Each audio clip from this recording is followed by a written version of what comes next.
서울 강남구 역삼동 하늘을 찌르듯 솟아오른 해성그룹 본사 68층 건물은 오전 햇살을 받아 유리 외벽이 찬란하게 빛났다. 이 도시의 심장부에서 수천 명의 운명이 결정되는 곳. 오늘도 수백 명의 청년들이 이 건물로 빨려 들어갔다. 그들의 손에는 희망과 절망이 동시에 쥐어져 있었다. 강민호는 38층 대회의실 앞 복도에서 숨을 고르고 있었다. 25, 부산 변두리 항구에서 컨테이너를 나르며 학비를 벌었던 청년.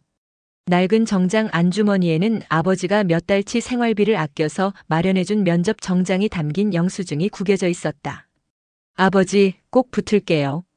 새벽 5시 부산행 KTX를 타기 전 병원 침대에 누운 아버지에게 속삭였던 그 말이 아직도 귓가에 맴돌았다. 대회의실 문이 열렸다. 12명의 면접관이 U자형 테이블에 앉아 있었다. 정중앙 가장 높은 자리에는 짙은 회색 정장을 입은 여인이 앉아 있었다. 박지연 회장. 50대 후반이라고는 믿기지 않을 정도로 단정하고 날카로운 인상. 그녀의 눈빛은 차갑고 예리했지만 어딘가 깊은 곳에 감춰진 슬픔이 흐르는 듯했다. 강민호 씨, 들어오세요. 인사팀장의 목소리가 울렸다. 민호는 떨리는 다리를 억지로 움직여 지정된 자리에 섰다. 그의 이력서가 면접관들 앞에 놓였다. 부산지방대 경영학과 GPA 3.8, 토익 890점, 그리고 경력란에는 부산항 하역 아르바이트 4년이라는 글자가 선명했다. 자기소개 부탁드립니다. 민호는 준비한 대로 또박또박 말했다. 가난했지만 포기하지 않았던 이야기, 새벽 4시에 일어나 항구로 달려가던 이야기, 그럼에도 학업을 놓지 않았던 이야기. 면접관들은 고개를 끄덕였다. 평범하지만 성실한 지원자. 수백 명 중 한 명일 뿐이었다. 그때 인사팀장이 다음 질문을 던졌다. 강민호 씨, 마지막 질문입니다. 가장 존경하는 인물은 누구이며 그 이유는 무엇입니까? 민호는 잠시 망설였다. 준비한 답변은 스티브 잡스였다. 하지만 그 순간 새벽에 보았던 아버지의 수척한 얼굴이 떠올랐다.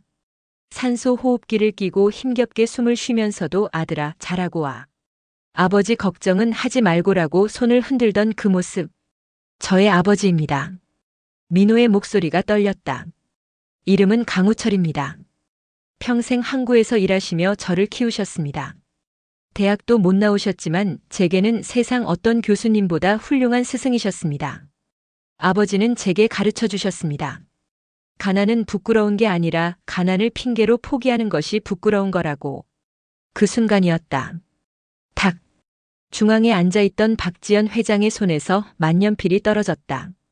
고급 이탈리아산 만년필이 대리석 바닥에 부딪혀 굴러갔다. 회의실이 순간 정적에 휩싸였다. 모든 면접관의 시선이 회장을 향했다. 지연의 얼굴은 순식간에 새하얗게 질렸다. 그녀의 손이 떨렸다. 입술이 파르르 떨렸다. 강우철. 거의 들리지 않을 정도로 작은 목소리가 새어나왔다. 25년 전 그 이름. 죽었다고 세상을 떠났다고 믿었던 그 이름. 회장님? 부회장 박현우가 걱정스럽게 물었다. 지연은 재빨리 정신을 차리고 차갑게 대답했다. 아무것도 아닙니다. 계속 진행하세요. 하지만 그녀의 눈은 여전히 면접자 강민호에게서 떨어지지 않았다. 민호를 바라보는 그녀의 눈에는 복잡한 감정이 교차했다. 그 눈빛, 그 이마, 그 턱선. 모두 그 사람을 닮았다. 25년 전 서울대 도서관 앞에서 첫눈에 반했던 그 남자. 가난한 야간 대생이었지만 눈빛만큼은 그 누구보다 맑고 당당했던 강우철. 그리고 지금 그의 아들이 눈앞에 서 있었다. 면접은 어수선하게 끝났다. 민호는 고개를 숙이고 회의실을 나왔다. 마지막에 뭔가 잘못됐다는 느낌이 들었다. 회장의 표정이 너무 이상했다. 혹시 아버지 이름이 문제였을까? 엘리베이터를 타고 내려오는 동안 민호의 마음은 무거웠다. 그 시각 68층 회장실. 박지연은 혼자 남은 방에서 창밖을 바라보고 있었다. 서울 도심이 한눈에 내려다 보였다. 하지만 그녀의 눈에는 아무것도 들어오지 않았다. 머릿속은 오직 하나 25년 전의 기억으로 가득했다. 1999년 봄 서울대 중앙도서관. 재벌가의 딸로 태어나 모든 것이 정해진 삶을 살아온 박지연은 그곳에서 강우철을 만났다. 낮에는 건설 현장에서 일하고 밤에는 야간 대학을 다니는 청년. 그들의 사랑은 금지된 것이었다. 지연의 부모는 강력히 반대했다. 그런 남자와 결혼한다면 더 이상 내 딸이 아니다. 지연은 저항했다. 하지만 임신 사실을 알게 되었을 때 모든 것이 무너졌다. 아버지는 우철을 찾아가 거액의 돈을 건넸다. 이 돈을 받고 사라져라. 내 딸에게 다시는 나타나지 마라. 우철은 거절했다. 하지만 다음 날 그는 사고로 죽었다는 소식이 전해졌다. 건설 현장 붕괴 사고. 신원조차 확인되지 않은 채 지연은 충격으로 쓰러졌다. 그리고 아이는 조용히 입양 보내졌다.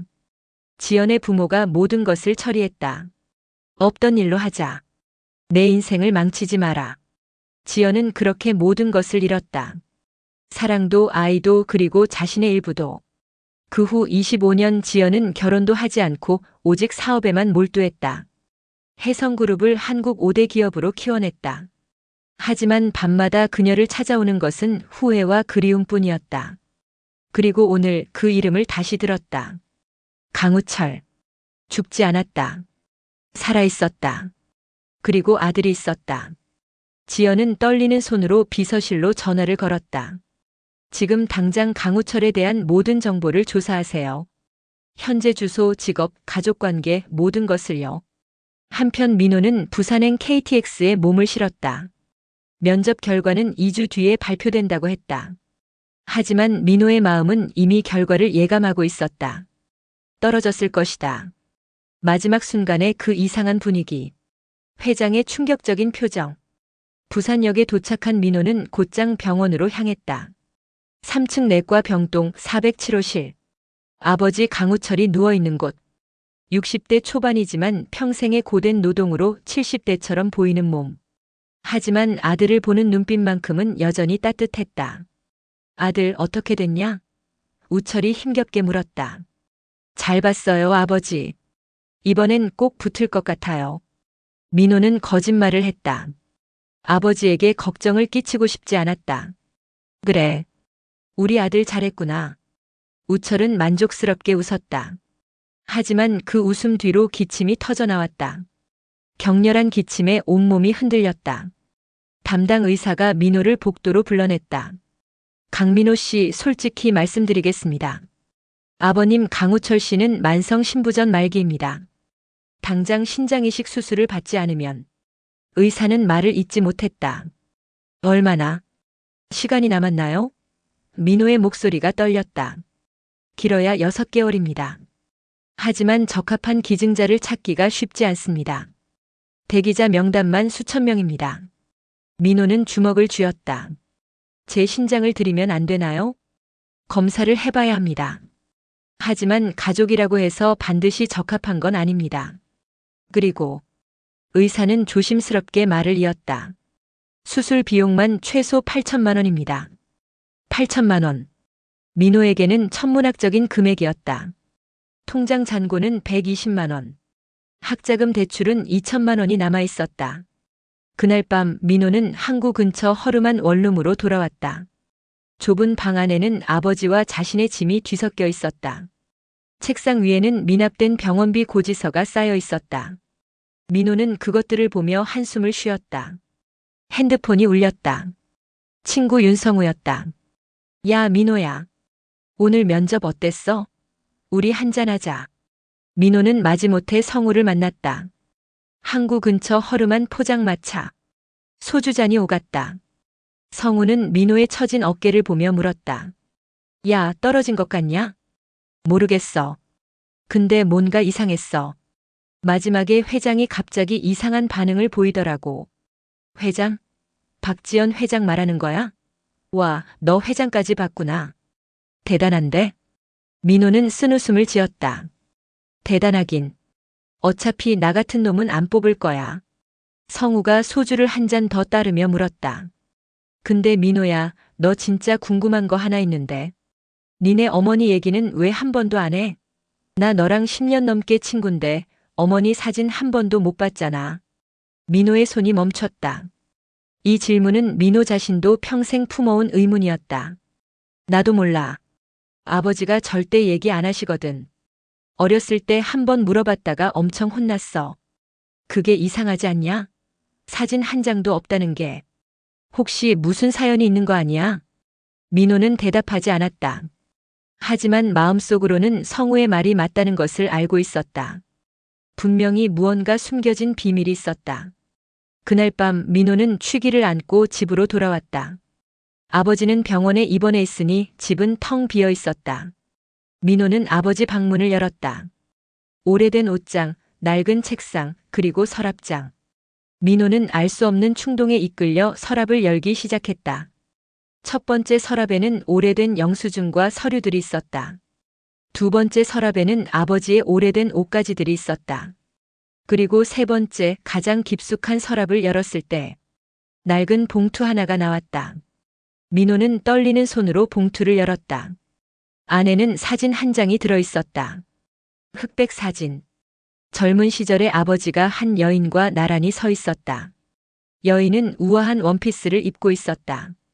긴 생머리, 맑은 눈빛, 그리고 밝은 미소. 하지만 민호가 충격을 받은 것은 그 여인의 얼굴이 아니었다. 사진 뒷면에 적힌 글씨였다. 1999년 5월 서울대학교 중앙도서관 앞에서 우철 지연, 박지연. 그 이름이 민호의 머릿속에서 폭발했다. 오늘 면접장에서 본 회장.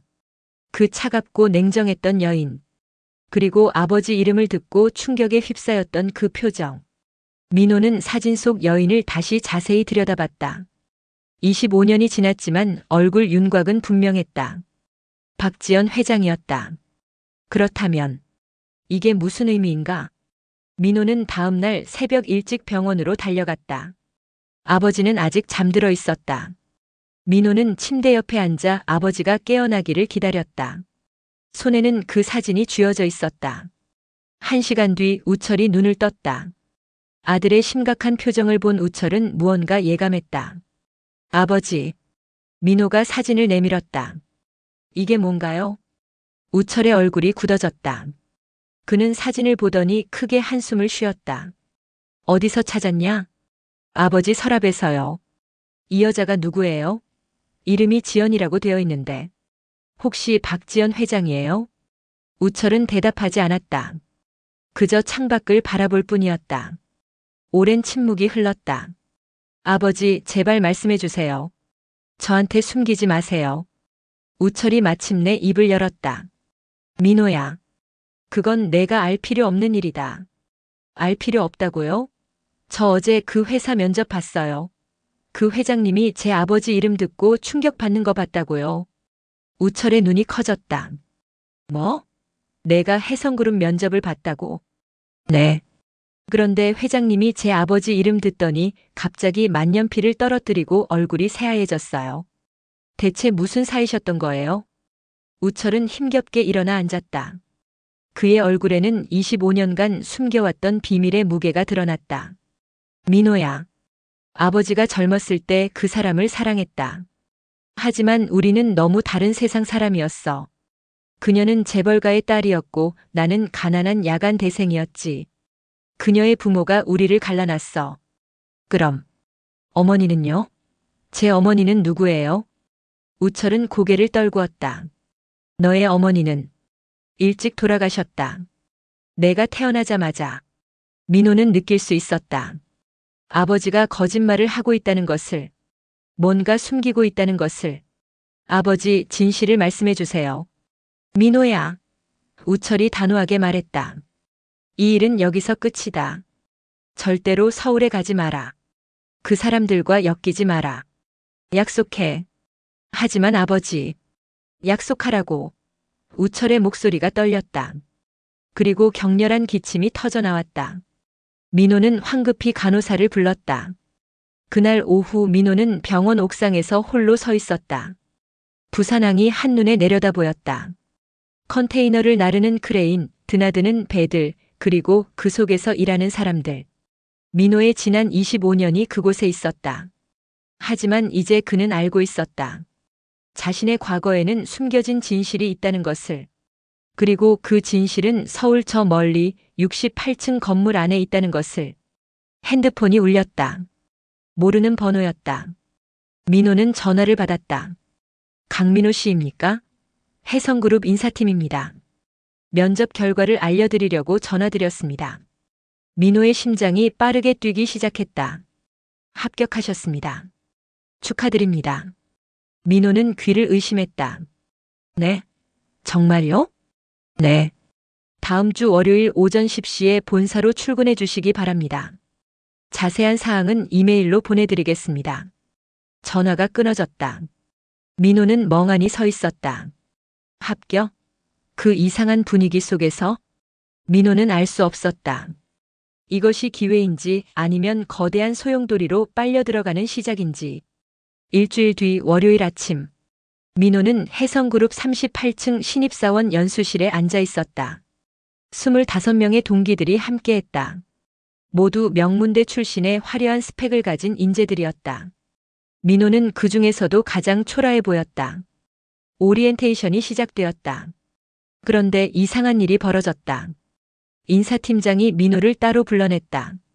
강민호 씨, 특별 지시가 있습니다.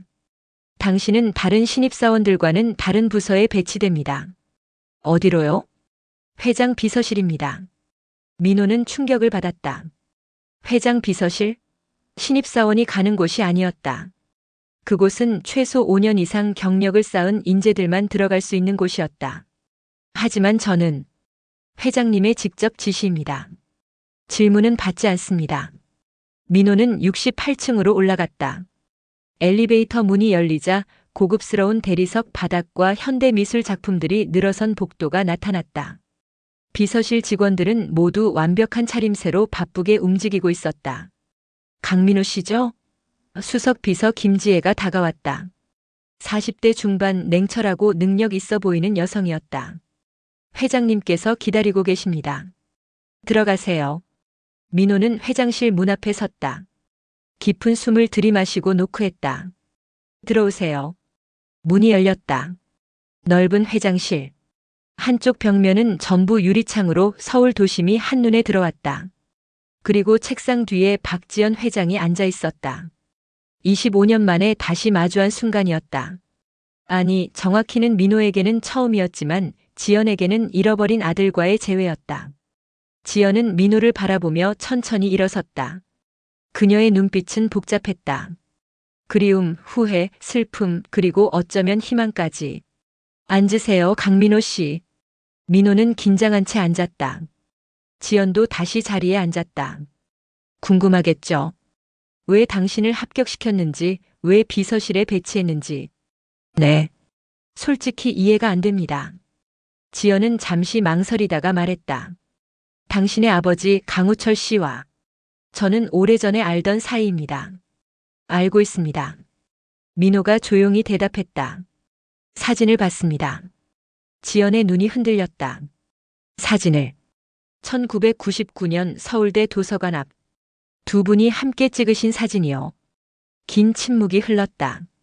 지연은 창밖을 바라보았다. 당신의 아버지는 제 인생에서 가장 소중했던 사람이었습니다. 하지만 우리는 헤어질 수밖에 없었죠. 그리고 저는 25년간 그분이 돌아가셨다고 믿었습니다. 제 아버지는 살아계십니다. 하지만 민호의 목소리가 떨렸다. 지금 병원에 입원해 계세요. 신장 이식이 필요하다고 합니다. 지연의 얼굴이 창백해졌다. 뭐라고요? 만성 신부전 말기입니다. 6개월 안에 수술을 받지 못하면. 지연은 자리에서 일어났다. 지금 당장 어느 병원인지 알려주세요. 그날 저녁 부산 동래구의 한 종합병원 407호실. 강우철은 침대에 누워 있었다. 산소 호흡기를 끼고 링거를 맞으며 힘겹게 숨을 쉬고 있었다. 복도에 고급 구두 소리가 울렸다. 그리고 병실 문이 열렸다. 25년 만에 다시 마주한 두 사람. 강우철과 박지연. 우철은 산소 마스크를 벗으며 그녀의 이름을 힘겹게 불렀다. 지연. 지연은 다가갔다. 그녀의 눈에는 눈물이 고여 있었다. 우철 씨, 살아계셨군요. 저는 당신이 죽었다고 들었어요. 건설 현장 사고로. 우철은 쓴웃음을 지었다. 그건 당신 아버지가 꾸민 일이었소. 나를 당신에게서 멀리 떼어놓으려고. 아버지가. 나는 당신을 잊기 위해 부산으로 내려왔소. 그리고 25년간 당신을 잊으려고 애썼지요. 하지만 우철은 민호를 보았다.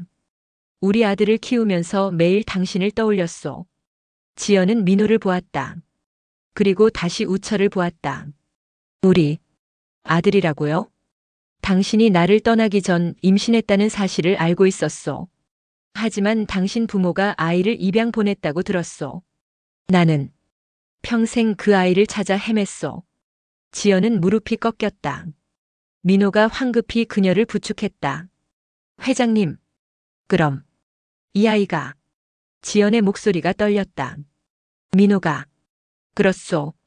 민호는 당신과 나 사이에 태어난 아이요. 그 순간 세 사람은 말없이 서 있었다. 25년간 숨겨졌던 진실이 드러나는 순간이었다. 하지만 이 감동적인 재회는 오래가지 못했다. 병실 문이 다시 열렸다. 수석 비서 김지혜가 급하게 들어왔다. 회장님, 큰일입니다. 지금 본사에서 긴급 이사회가 소집되었습니다. 부회장님이. 지연은 재빨리 정신을 차렸다. 무슨 일이죠? 부회장님이 회장님의 사생활 스캔들을 이유로 경영권 박탈을 추진하고 있습니다. 언론에도 이미. 지연의 핸드폰이 울렸다. 뉴스 알림이었다. 해성그룹 박지연 회장, 25년 전 혼외자 출산 의혹. 기사는 빠르게 퍼져나가고 있었다. 누군가 의도적으로 정보를 흘린 것이 분명했다. 민호는 핸드폰을 보며 충격에 빠졌다. 자신의 이름이 기사에 나와 있었다. 회장의 숨겨진 아들 신입사원으로 입사. 지연은 냉정하게 말했다. 서울로 돌아가야 합니다. 지금 당장. 하지만 회장님. 김지혜가 걱정스럽게 말했다. 이 상황에서 서울로 돌아가시면 내가 도망치면 더 큰 혼란이 생깁니다. 정면으로 맞서야 해요. 지연은 우철을 보았다. 당신의 치료는 제가 책임지겠어요. 최고의 의료진을 보내겠습니다. 그리고 민호. 그녀는 아들을 보았다. 미안해요. 당신을 이런 상황에 휘말리게 해서. 민호는 고개를 저었다. 아니에요. 저는 진실을 알고 싶었습니다. 하지만 이제 당신은 위험한 상황에 놓였어요. 내 동생 박현우는 권력을 위해서라면 무슨 짓이든 할 사람이에요. 당신을 이용하려고 할 겁니다. 그럼 어떻게 해야 하나요? 지연은 잠시 생각했다. 그리고 결단을 내렸다. 당신도 서울로 와야 해요. 내 곁에 있어야 내가 지킬 수 있어요. 그날 밤 민호는 아버지 곁에 앉아 있었다. 지연은 이미 전용기를 타고 서울로 돌아갔다. 병실은 조용했다. 아들아. 우철이 말했다. 후회하지 않겠냐? 뭘요? 평범한 삶을 선택할 수도 있었어. 이 모든 진실을 모른 채 살 수도 있었다고. 민호는 아버지의 손을 잡았다. 아니요, 아버지. 저는 알아야 했어요. 그리고 어머니를 도와드리고 싶어요. 하지만 그건 위험한 길이다. 알아요. 하지만 아버지도 25년 전에 선택하셨잖아요. 사랑하는 사람을 지키기 위해 모든 것을 포기하신 거. 우철은 아들을 바라보았다. 그 눈빛에는 자랑스러움이 담겨 있었다. 다음 날 민호는 KTX를 타고 서울로 향했다. 그리고 해성그룹 본사 68층 비서실로 출근했다. 하지만 분위기는 완전히 달라져 있었다. 복도를 지나갈 때마다 직원들의 수군거리는 소리가 들렸다. 저 사람이 회장의 숨겨진 아들이래. 낙하산이네. 혼외자라면서. 민호는 참았다. 하지만 가슴속에서는 분노가 끓어올랐다. 회장실에 들어가자 지연이 기다리고 있었다. 그녀의 얼굴에는 피로가 가득했다. 이사회가 내일 열립니다. 나에 대한 불신이 많이 상정될 예정이에요. 막을 수 있나요? 어렵겠죠. 현우가 이사들을 대부분 포섭했을 겁니다. 그리고 지연은 민호를 보았다. 당신의 존재가 그들에게 좋은 빌미가 되었어요. 제가 물러나면. 아니요. 지연은 단호하게 말했다. 그건 해결책이 아니에요. 오히려 더 약점을 보이는 거예요. 그때 비서실 문이 열리며 한 남자가 들어왔다. 50대 초반 고급 정장을 입고 자신감 넘치는 미소를 짓고 있었다. 부회장 박현우였다. 누나 오랜만이야. 현우는 민호를 보며 말했다. 그리고 이 친구가 소문의 주인공이군. 강민호 씨 반갑습니다. 민호는 경계하며 대답했다. 안녕하세요. 나는 박현우, 자네 어머니의 남동생이지. 그렇다면 나는 자네의 외삼촌이 되는 건가? 현우는 웃었다. 하지만 그 웃음에는 진심이 없었다. 무슨 일로 오셨어요, 현우 씨? 지연이 차갑게 물었다. 가족이 찾아왔는데 그렇게 차갑게 대할 건 없잖아, 누나. 나는 조카를 보러 온 거야. 현우는 민호에게 다가갔다. 자네 갑자기 이런 상황에 처해서 힘들겠군. 내가 도와주지. 도움은 필요 없습니다. 민호가 대답했다. 아, 그래. 하지만 자네는 모르는 게 많을 거야. 이 세계가 얼마나 무서운 곳인지. 여기서는 혈육도 믿을 수 없어. 현우는 지연을 보며 말했다. 그렇지, 누나. 나가세요. 지연이 말했다. 가기 전에 한 가지만 알려주지. 내일 이사회에서 누나가 물러나면 나는 회장이 될 거야. 그때 나는 자네에게 제안을 할 생각이야, 민호. 현우가 민호를 보았다. 나와 손을 잡으면 자네 아버지의 치료비는 내가 다 대줄게. 그리고 자네를 부사장으로 만들어주지. 민호는 분노를 참으며 대답했다. 관심 없습니다. 아직 대답하지 마. 생각해봐. 자네 아버지가 죽어가고 있다고 들었어. 시간이 없다고. 현우는 명함을 책상에 놓고 나갔다. 방에 다시 둘만 남았다. 지연은 창밖을 바라보며 말했다. 미안해요, 민호. 당신을 이런 더러운 권력 다툼에 휘말리게 해서.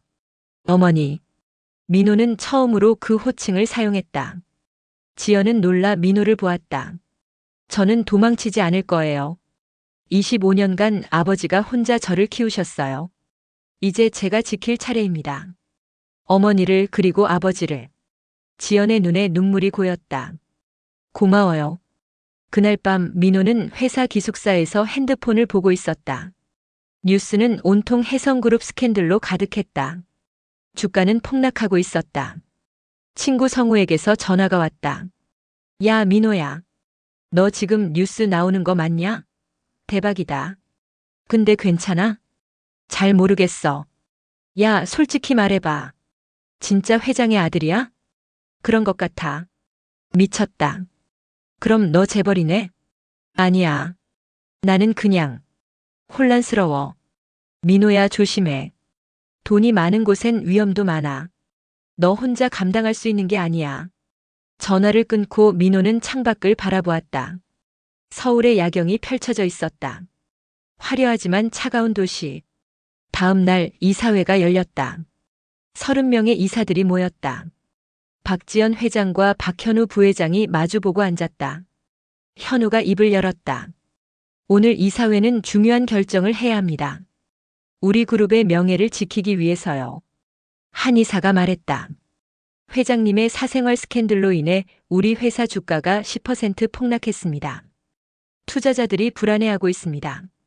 또 다른 이사가 거들었다. 회장님께서 책임을 지셔야 합니다. 일시적으로라도 물러나시는 게. 잠깐만요. 민호가 일어섰다. 모든 이사들이 그를 보았다. 제가 한마디 하겠습니다. 현우가 비웃었다. 자네에게 여기서 발언권이 있나? 저는 당사자입니다. 그리고 주주이기도 합니다. 민호는 서류를 꺼냈다. 어젯밤 제 아버지 강우철 씨가 보유하고 있던 혜성그룹 주식 5%를 제게 양도하셨습니다.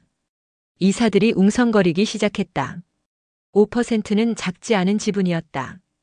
그 주식은 25년 전 제 어머니 박지연 회장님께서 제 아버지에게 주신 것입니다. 그리고 오늘 저는 그 지분으로 이사회에 참석할 권리를 주장합니다. 현우의 얼굴이 굳어졌다. 이것은 계산에 없던 일이었다. 민호는 계속했다. 여러분, 저는 묻고 싶습니다. 25년 전의 사랑이 스캔들입니까? 가난한 남자와 재벌가 딸의 사랑이 부끄러운 일입니까? 저는 그렇게 생각하지 않습니다. 한의사가 말했다. 하지만 회사 이미지는 다시 만들 수 있습니다. 하지만 진실은 하나입니다. 민호는 지연을 보았다. 박지연 회장님은 지난 25년간 이 회사를 한국 5대 기업으로 키우셨습니다. 그 업적을 하루아침에 지울 수는 없습니다. 이 사회는 술렁였다. 민호의 열정적인 연설에 일부 이사들은 동요하기 시작했다. 현우가 냉소적으로 말했다. 감동적인 연설이군. 하지만 현실을 보게. 주가는 폭락했고 투자자들은 떠나고 있어. 그때 비서가 급하게 들어왔다. 죄송합니다. 긴급 뉴스가 있습니다. 모니터에 뉴스가 떴다. 혜성그룹의 진실, 25년간 숨겨진 사랑 이야기 감동 네티즌들, 박지연 회장 지지 열풍. 인터넷 여론이 반전되기 시작한 것이다. 민호의 연설 영상이 유출되어 소셜미디어에서 바이럴되고 있었다. 사람들은 감동했다. 진짜 사랑 이야기에. 주가 그래프가 다시 모니터에 떴다. 폭락했던 주가가 반등하기 시작했다. 현우는 당황했다. 이사들도 혼란스러워했다. 민호는 마지막으로 말했다. 여러분, 우리에게 필요한 건 회장님을 끌어내리는 게 아닙니다. 함께 이 위기를 극복하는 겁니다. 그리고 민호는 모든 이사들을 보며 말했다. 제 이름으로 강민호라는 이름으로 이 회사에서 일할 것입니다. 숨겨진 과거가 아니라 제 능력으로 증명하겠습니다. 박수가 터져 나왔다. 몇몇 이사들이 먼저 박수를 치기 시작했고 곧 전체로 퍼졌다. 현우는 굴욕감에 이를 갈았다. 불신이 많은 부결되었다. 이사회가 끝난 후 민호는 복도에서 지연과 마주쳤다. 고마워요, 민호. 당신이 없었다면. 어머니, 이제 시작일 뿐이에요. 현우 부회장은 포기하지 않을 겁니다. 알아요. 하지만 이제 우리에겐 희망이 있어요. 지연은 민호의 손을 잡았다. 25년 만에 되찾은 아들, 그리고 다시 찾은 사랑. 그날 저녁 민호는 부산으로 내려갔다. 병원에 도착하니 아버지 우철의 상태가 많이 나아져 있었다. 지연이 보낸 최고의 의료진이 치료를 시작한 것이다. 아들 뉴스 봤다. 우철이 웃으며 말했다. 장하더라. 아버지, 곧 수술 날짜가 잡힌대요. 적합한 기증자도 찾았고요. 누가 기증한다는 거냐? 민호는 잠시 망설이다가 말했다. 어머니요. 박지연 회장님이 직접 신장을 기증하신대요. 우철의 눈이 커졌다. 지연이가? 네. 어머니는 말씀하셨어요. 25년 전에 지키지 못한 사랑을 이제라도 지키고 싶다고. 우철의 눈에 눈물이 고였다. 그 사람. 여전히 따뜻하구나. 한 달 후 수술은 성공적으로 끝났다. 우철과 지연 모두 회복실에서 깨어났다. 민호는 두 사람 사이를 오가며 간호했다. 지연이 우철의 병실을 찾아왔다. 25년 만에 진짜 대화를 나눌 시간이었다. 우철 씨, 미안해요. 25년 전에 당신을 지키지 못해서. 아니요. 내가 미안하오. 당신을 포기하고 도망쳤으니. 우리 모두 피해자였어요. 그 시대의 그 환경이. 하지만 이제는.